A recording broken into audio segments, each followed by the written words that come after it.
It's shower day, Thursday, November 16th. This is our last time that we are reading Shower Club together. Nope, not going to call it that. That got real awkward. We're going to go back to calling it Shadow Club.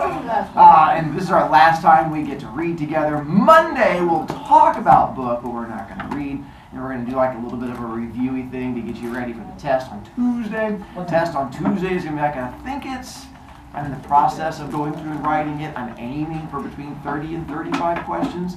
It should be around 50-some points, much like we did with the story test that we did. And so again, I'm hoping this is easier than story test. If you've been paying attention and reading and stuff like that, then you should be good to go. We have discussion day tomorrow. I'm going to show you what our new list of topics are, because I've cut out all the ones that people did not want, so I can show you what we'll be looking at for that one. And Globetrotters did win. We were leading for a long time, but then it comes down to trivia, and trivia is always the tough one that goes back and forth. We had our 4th overtime ever in like 18 years of doing this when it came down to the end, and we had to go through like 4 rounds of overtime before we finally got to it. And then the Globetrotters got the last question, so they ended up beating us, so that's all right. It was still a fun game. And apparently I got to scare Globetrotters. Maybe some of them went home and had nightmares, and that makes things even better. Maybe they went home and channeled their inner Tyson McGall. That was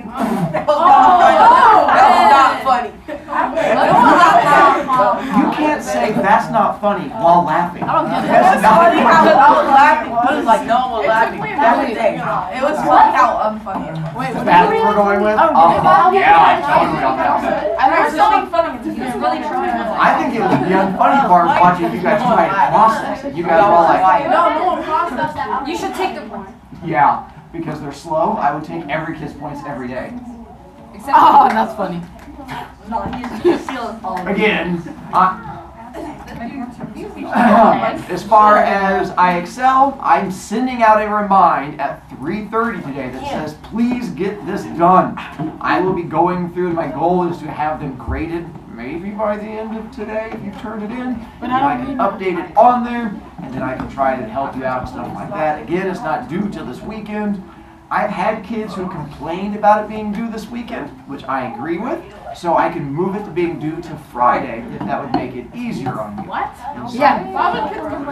Exactly. Why not make it? I'm sorry, let's back up. Are you confused that kids complain about everything? They don't. They're just like, don't make it due on the weekend. And I'm like, I made it due on the weekend, so it's not due on Friday. You make it due on Friday because like. I thought, I'm the same page. What are these? How am I gonna play Fortnite on the weekend when I got to Excel for real life? And it's still Sunday. I'm not changing. So, this is the original list that you guys. See, the whole point of moving him was that to make it harder for you guys to lose points by talking to him. But when you turn and raise your voice to get to him, it makes it so much easier to catch you guys. Can you please don't stop humming in my ear? Like, it kind of makes me mad. Well, if you want to, you can move forward a seat. FR. Was that not funny too? No, it wasn't. I'm not gonna move a seat. See? No more humming. Alright, so this is the list I gave you guys yesterday. This is the list we are now down to. After kids cut through all of my classes, there were ones that people did not want to have. So for you guys tomorrow, I will be giving you 3 of these 5 for you guys to choose from. The how important are friends and social groups and as far as in grades and behavior. How important is popular and fitting in. Should today's kids know about political topics and world events? Is being labeled or put into a category a big deal? Or what rules or disciplines should teachers or parents have to make things better? What should honestly be changed? Today? 1, 2, and 4 are the best I could, hang on, I can update things.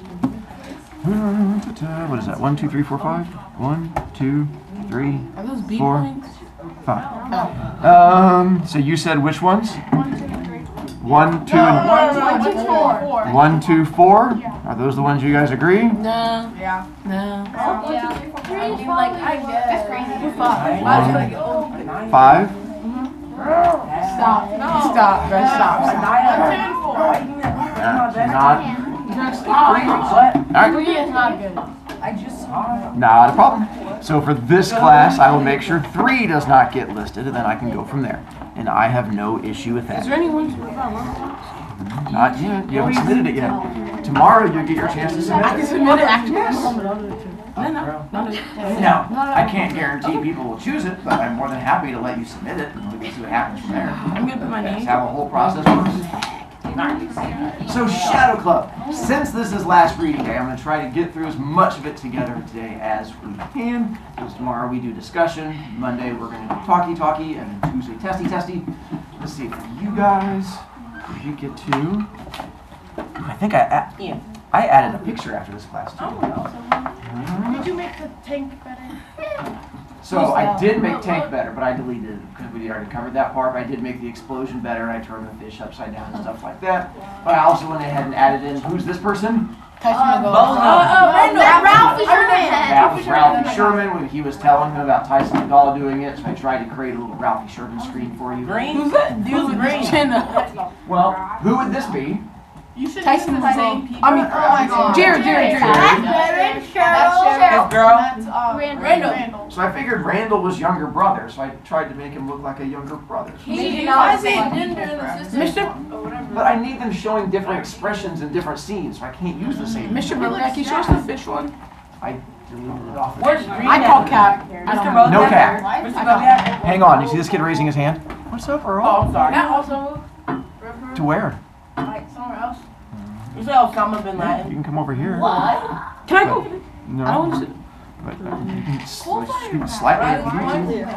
The front seat is bad. We covered this one with you, I think. Oh, that's fine. Claire, you're alive. We're just moving you over one seat for now, but you can put that piece of paper on my desk over. There you go.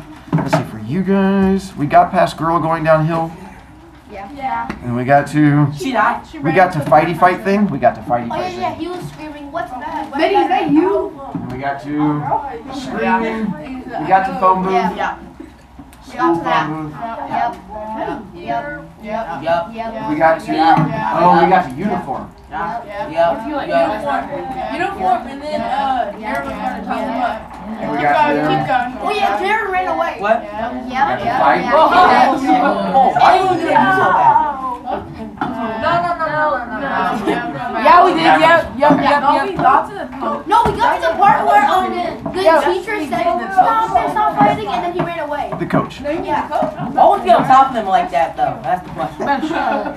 That's how fighting works. That's not a fight. 1, 4, 5. 1, 4, 5, guys. Okay, So this, we had gotten right to, this was the scene I had just created for you. Coach. So I'm going to back up just like 3 little things where it says I stood there catching my breath. 1, 4, 5. I stood there catching my breath. I wouldn't give him as much as a nod. He put gopher on my uniform. The coach turned to Austin. Austin shrugged. Honest mistake. We'll settle this after practice. That's when Austin came up to me. Now, come on, said Austin, holding out his hand to shake. Let's forget about this whole thing, all right? I looked at his hand. I have to admit, I almost did it. I thought about shaking Austin's hand and eating my pride for the sake of the team. But then he said, come on, be a good gopher and forget about it. My hands clenched into fists again. I wouldn't shake his hand after that. I wouldn't even stand in the same field with him. I picked up my backpack, shoved my disgusting gopher shirt into it, and I walked. The coach tried to follow, so I ran. There's him running. So I ran. I ran to the edge of the field and then kept running, putting as much distance between me and Austin Pace as I could. A moment later, I realized that someone was running with me. I saw the whole thing. It was Cheryl. I think it was awful. Austin's a real creep. Great. The last thing I wanted was for Cheryl to see Austin humiliate me. Jared, let's talk about this. But I ignored him. What are you doing here anyway? I came to tell you that Vera's all right. She bumped her head, but she'll be all right. That was good to hear, but it didn't make me feel any better. I ducked through a hole in the fence and into the woods. Cheryl followed. I kept running through the trees, getting scratches on my arms from branches, but still that anger wouldn't leave. Jared, slow down. I can't keep up with you. I stopped. We were far from the field now. You know what? I hope Tyson was watching and gets Austin next. I hope Tyson pulls a terrible trick so mean Austin never gets over it. That's what I hope. Do you know what question I'm going to ask you after that statement? Foreshadowing. I'll get you guys learning. Here's our foreshadowing. Oh, foreshadowing. Cheryl looked at me kind of strange. You really want that? I thought for a moment, catching my breath. I don't know what I want. It was true. I didn't know how I felt or what I wanted. I didn't even know who to hate anymore. Austin, Tyson, Shadow Club, or maybe just myself for allowing all this to happen. Hey, said Cheryl, taking my hand. What do you say you come over to my house and we make chocolate shakes like we used to? I put my normal shirt back on and reluctantly said, okay. She put her arms around my neck. Kiss me. Things will be okay, she said. I wanted to believe it, so I kissed her again. Then, with my arm around her shoulder, we went off to her house. It used to be drinking a chocolate shake would make any problem disappear. Even as I sat there in Cheryl's living room, watching TV and filling up on chocolate shakes, I knew it would take a whole lot more to solve these problems. Chapter: The Next Victim. When are we gonna see Do you have a guess as to who the next victim is going to be? Austin. I hope he has C4. I hope he puts him in this face. And so we had, as we've noticed, our pranks keep escalating and getting worse and worse. I can't hear. I saw yesterday that there was a camera with like a broken ankle or something. My clear, I think that on the screen, one of his Brovicast are. So I think that Austin is gonna get hurt because someone's gonna like do something. I think his I life think is he'll run. run. No. I think his Cutter. I hope Austin dies. Oh my god. No. It's never Oh, Mr. Broken. Uh-huh. I've been so like Austin, everything in the world is running, and you said foreshadowing like a thing that just happened. So what if like the person that does it really broke his leg, Let's and then like, find out. and also I think Ralphie Sherman is the one that's doing all of this because he was like, oh, I don't actually believe me, and it was like Morning came after a lousy night of nightmares. Dreams about my parents turning into gophers. Dreams about being stepped on by a 60-foot tall Austin Pace and huge white arrowheads. Dreams about being trapped in a fish tank that was about to explode. Nasty stuff. I woke up with a headache. My parents could tell that something was bugging me, but when they asked what it was, I didn't tell them about the pranks and about Tyson. I simply told them, as I always did, that Austin Pace was the problem. Him again, said my father, before he left for work. Don't worry about him. Austin Paces are a dime a dozen. There's only one Jared Mercer. He smiled and mussed up my hair with his hand, which I used to like before I discovered the importance of the hairbrush. Don't let him get to you, said my mom, which was easy to say, but hard to live by.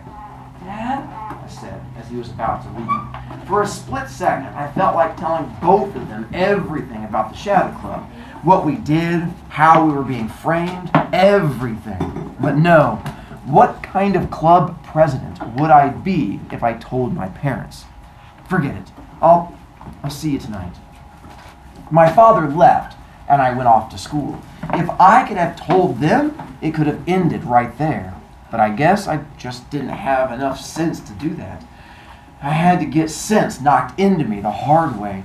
As I crossed the field on my way to school that Friday morning, I saw Austin running his morning laps in his arrowheads, as he did every stupid little morning of his stupid little life. I wouldn't look at him. I looked up, I looked down, I looked at the grass, the sky, the bleachers, everything but Austin. And because I was so intent on not looking at him, I ended up tripping over some sharp, jagged rocks sticking out of the ground in the middle of the field. Wonderful. Now Austin's going to laugh at me for tripping over my own feet. He didn't, though. He kept on running and ignored me. I got off the field as fast as I could without making it look like I was hurrying. As I entered the school, it began to hit me that there were only 2 unbeatables left to be hit by Tyston, Austin and Rebecca. And that's when Cheryl came up to me. "There you are. I've been looking all over for you. What happened to you?" I looked at them. They were... No, you're in. Did I skip? I was looking all over. Oh, she looked at my hands. I missed that part. "What happened to you?" I looked at my hands. They were scratched up a bit from when I'd fallen in the field. I tripped, that's all.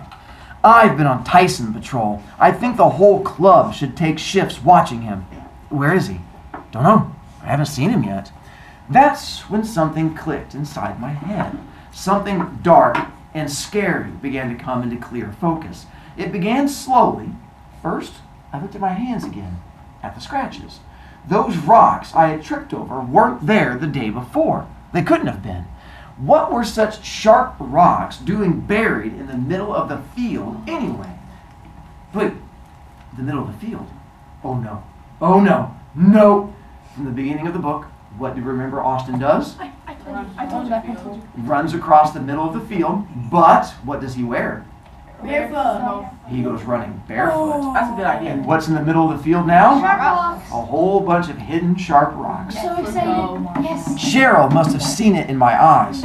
"What's the matter?" "Austin! We have to go stop Austin!" I turned and ran, sprinting down the hall, knocking down kids and teachers, running at my top speed to the exit. Far behind me, I could hear Cheryl calling my name, but I didn't have time to stop. I may have already been too late. I burst through the double doors, knocking down 2 kids. "Austin!" I screamed as I ran, for as well as I knew that those rocks hadn't been there the day before, I also knew that Austin sprinted across the center of the oval field once every single day, barefoot. Everyone knew he did it, but I was the only one who knew about the rocks. Only I could stop him. I ran out from between the bleachers in time to see Austin race across the grass, barefoot, leaving his arrowheads far behind as he headed toward the rocks. Of all of the mixed up feelings inside of me, one thing was certain. I wanted with all my heart to stop Austin from running through that minefield of razor-sharp stones. "Austin! Austin, stop!" But he wouldn't. He would never stop in the middle of a race. I ran through the grass to try to catch him, but I wasn't fast enough. I just wasn't fast enough. All I could do was watch as he hit the rocks. First, his left foot fell onto them, and it broke his perfect stride. He tried to keep his balance, and that's when his right foot came down on them. He slid, and then an instant later, he was flying through the air, forced head over heels by the tremendous speed of his own body.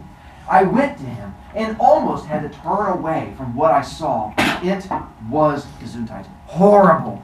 Austin had hit the worst of the rocks in the worst of ways. The soles of both his feet had been gashed open. His left foot seemed twisted in a nasty position. Austin saw them and began to scream, "No! No! My feet! My feet! My feet! My feet!" Over and over again. I could see the pain was just beginning to set in. I knelt before him. There was blood everywhere, and I didn't know what to do. "My feet! My feet! No, not my feet! Anything but my feet!"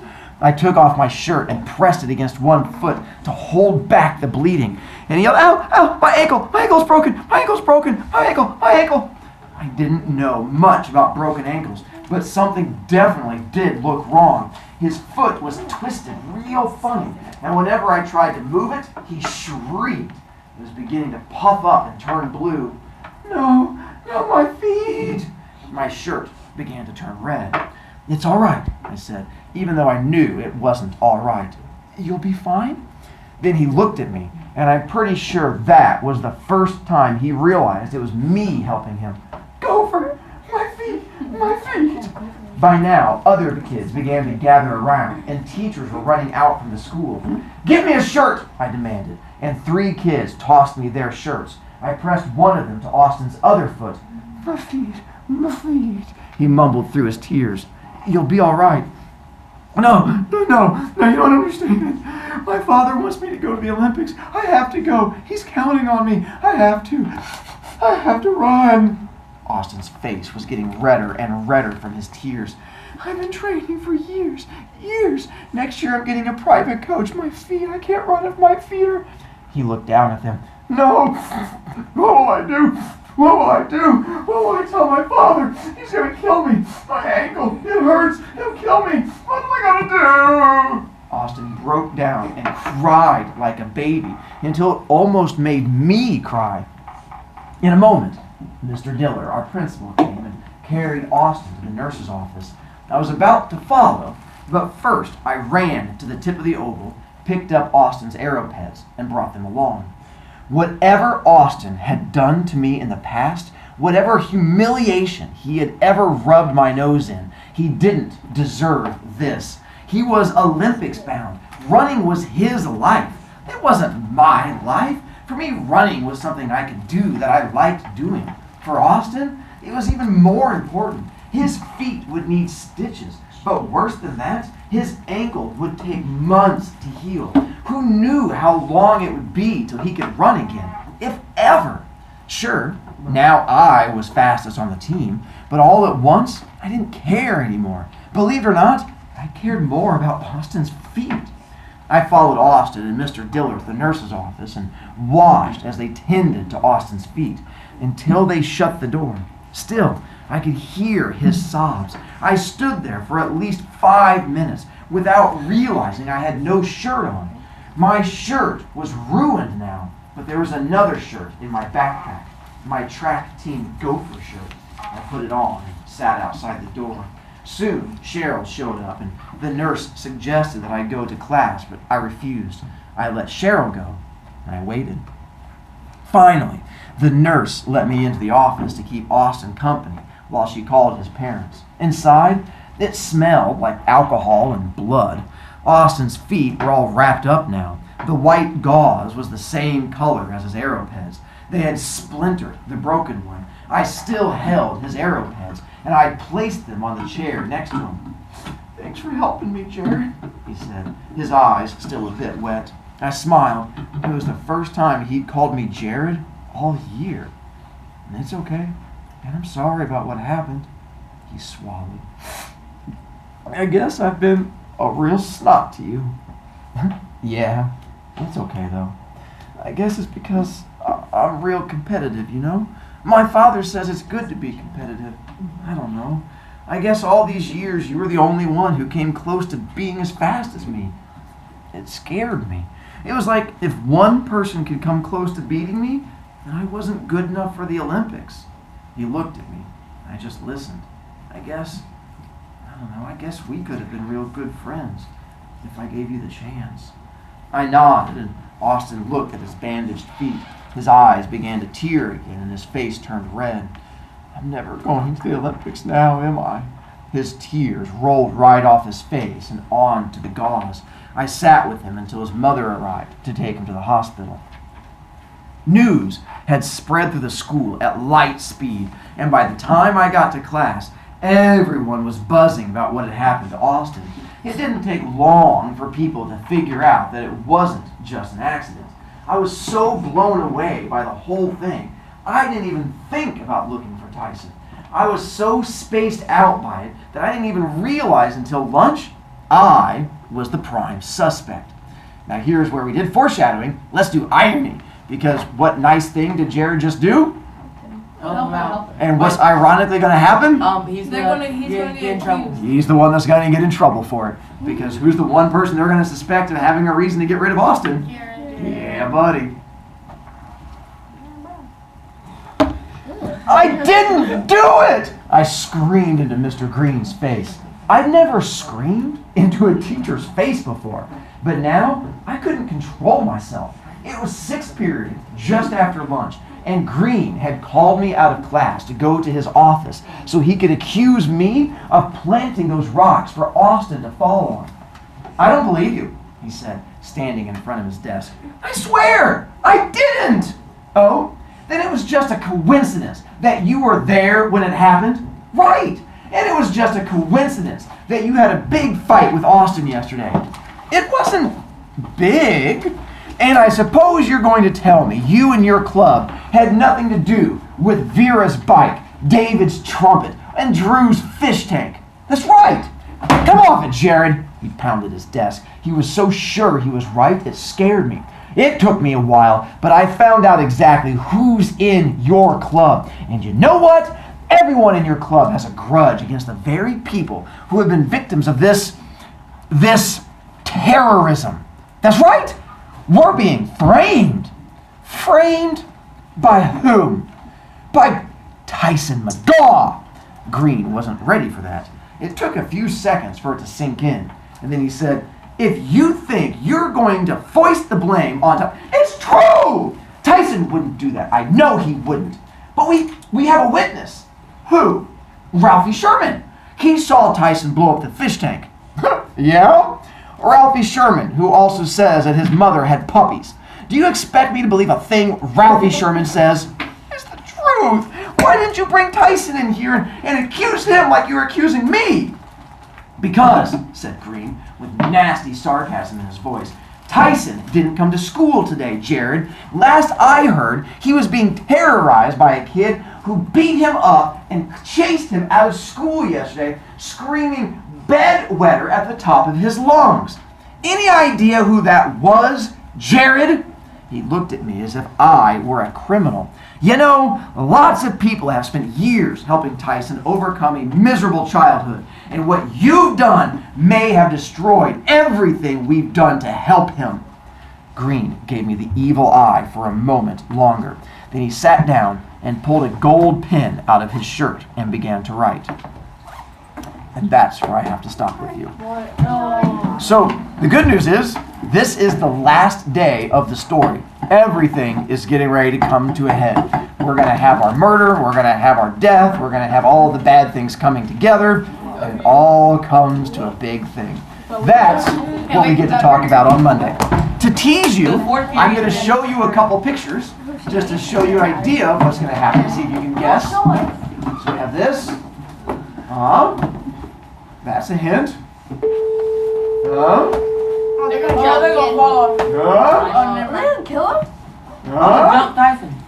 They're booting. Oh, they're gonna drown him. See you later. Take off. Crazy. Actually, We have to read. Only if you want to pass the test.